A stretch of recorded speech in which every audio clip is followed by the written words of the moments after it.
بزم کونین پہلے سجائی گئی۔ اللہ کریم نے جب دنیا بسانے کا ارادہ کیا تو آدم علیہ السلام کو پیدا کیا۔ اللہ کریم نے آدم کو ایک مٹھی خاک سے پیدا کیا جو تمام روئے زمین سے لی گئی۔ یہی وجہ ہے کہ انسانوں میں سفید بھی ہیں اور سیاہ بھی۔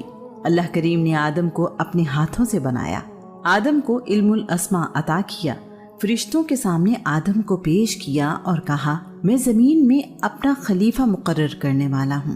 فرشتوں نے کہا یہ زمین پر فساد پھیلائے گا اور خون بہائے گا، ہم تیری تعریف کرتے ہیں اور پاکی بیان کرتے ہیں۔ اللہ کریم نے فرمایا میں وہ جانتا ہوں جو تم نہیں جانتے، اور فرشتوں سے سوال کیا ان چیزوں کے نام بتاؤ۔ وہ جواب نہ دے پائے۔ پھر وہی سوال آدم سے کیا تو انہوں نے تمام چیزوں کے نام بتا دیے۔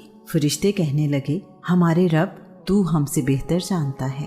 فرشتوں کو حکم دیا گیا کہ وہ آدم کو سجدہ کریں۔ سب فرشتوں نے آدم کو سجدہ کیا سوائے ابلیس کے۔ ابلیس نے سجدہ کرنے سے انکار کر دیا اور تکبر کیا۔ اللہ کریم نے ابلیس سے کہا ابلیس تجھے کس چیز نے اسے سجدہ کرنے سے روکا جسے میں نے اپنے ہاتھوں سے بنایا ہے؟ کیا تم تکبر کرتے ہو اور اپنے آپ کو بہت اعلیٰ سمجھتے ہو؟ ابلیس نے موازنہ کرتے ہوئے کہا میں اس آدم سے بہتر ہوں، میں آگ سے بنا ہوا ہوں اور یہ آدم مٹی سے۔ اللہ کریم نے حکم دیا تم یہاں سے نکل جاؤ، بے شک تم مردود ہو، قیامت کے دن تک میری طرف سے تم پر ملامت ہو۔ شیطان یعنی ابلیس کا نام عربی زبان میں حارس اور سریانی زبان میں عزازیل ہے۔ وہ بہت عبادت گزار تھا اور اس کے 4 پر تھے۔ وہ اپنا مقام اور رتبہ سب سے بلند سمجھتا تھا۔ اسی خیال نے اسے غرور میں مبتلا کر دیا اور وہ گمراہ ہو گیا۔ ہدایت تو اللہ کریم کے فضل سے ملتی ہے۔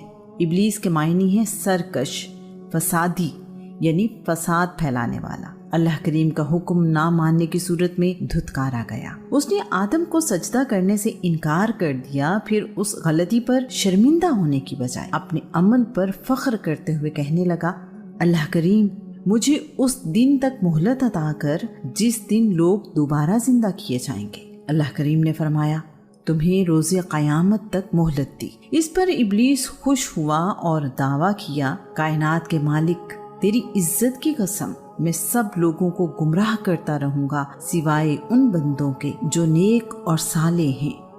ابلیس کو جنت سے نکال دیا گیا، وہ سرکش اور باغی ہو گیا اور دشمنی پر اتر آیا۔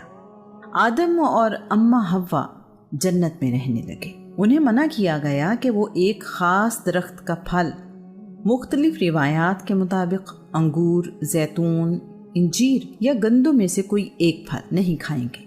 انہوں نے غلطی کی اور اس کا پھل کھا لیا۔ آدم اس غلطی پر اپنے رب سے معافی مانگتے رہے اور اللہ کریم کو راضی کرنے میں کامیاب ہو گئے۔ آدم اور اماں حوا کو زمین پر بھیج دیا گیا، اولاد عطا کی گئی اور یہ دنیا بسائی گئی۔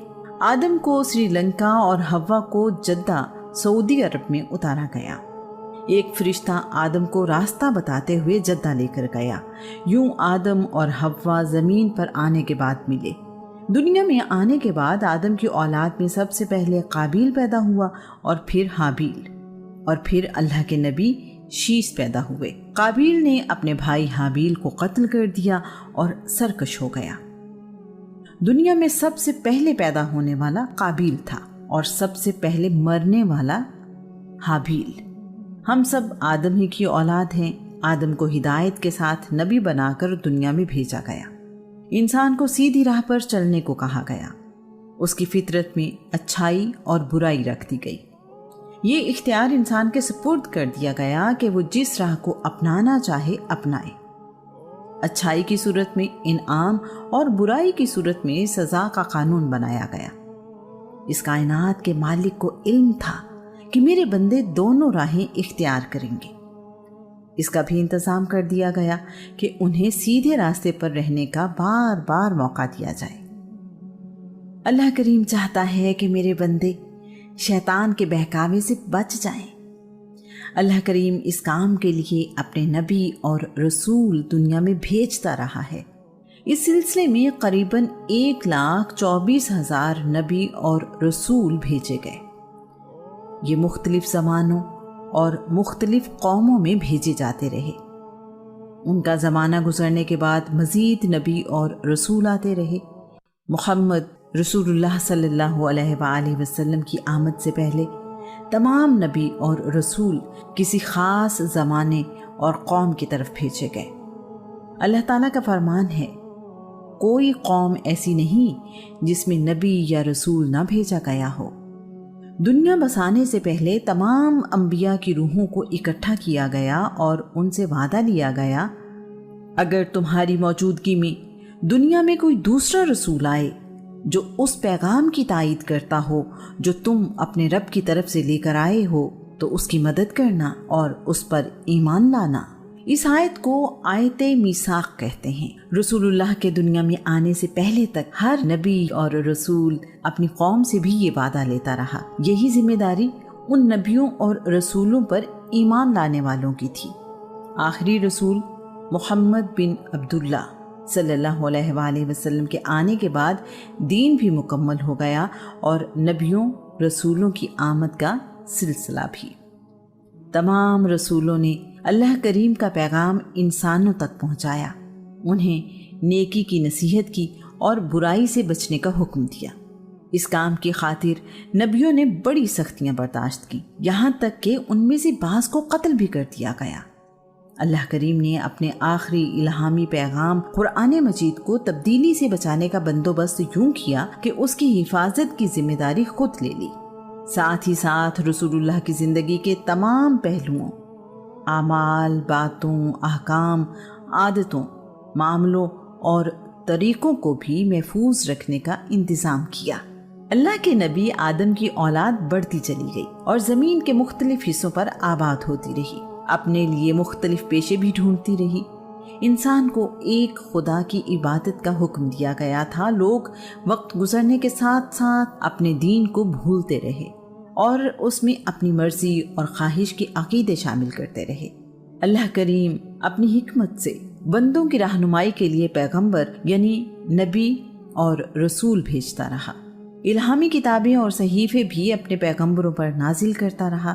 اللہ کے نبی لوگوں کی ہدایت اور رہنمائی کرتے رہے۔ آدم علیہ السلام، شیس علیہ السلام، ادریس علیہ السلام، نوح علیہ السلام، لوط علیہ السلام، داؤد علیہ السلام، سلیمان علیہ السلام، ذوالقرنین علیہ السلام، ہود علیہ السلام، خضر علیہ السلام، صالح علیہ السلام، ابراہیم علیہ السلام، اسماعیل علیہ السلام، اسحاق علیہ السلام، الیاس علیہ السلام، یسع علیہ السلام، ایوب علیہ السلام، ذوالکفل علیہ السلام، یعقوب علیہ السلام، یوسف علیہ السلام، یونس علیہ السلام، زکریا علیہ السلام، یحییٰ علیہ السلام، شعیب علیہ السلام، موسیٰ علیہ السلام، ہارون علیہ السلام، عیسیٰ علیہ السلام اور محمد رسول اللہ صلی اللہ علیہ وآلہ وسلم کے نام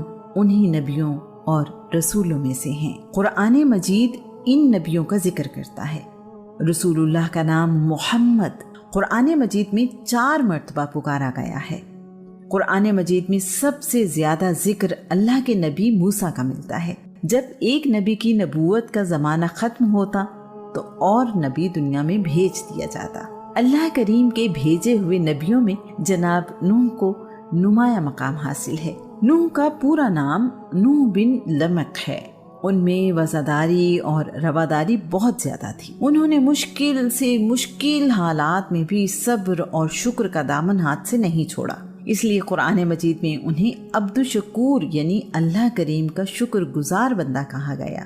ان کی قوم بتوں کی عبادت کرتی تھی، جن میں یغوث، یعوق، نصر، ود اور سوا بڑے بت تھے۔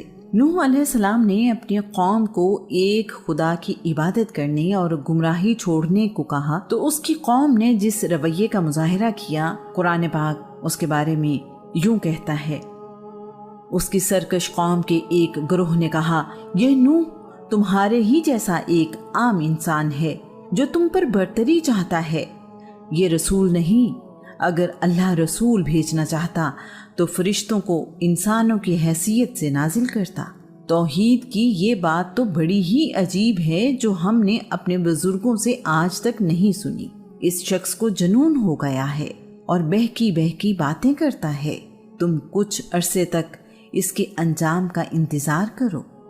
اللہ کے نبی نوح نے 480 سال کی عمر میں نبوت کا اعلان کیا۔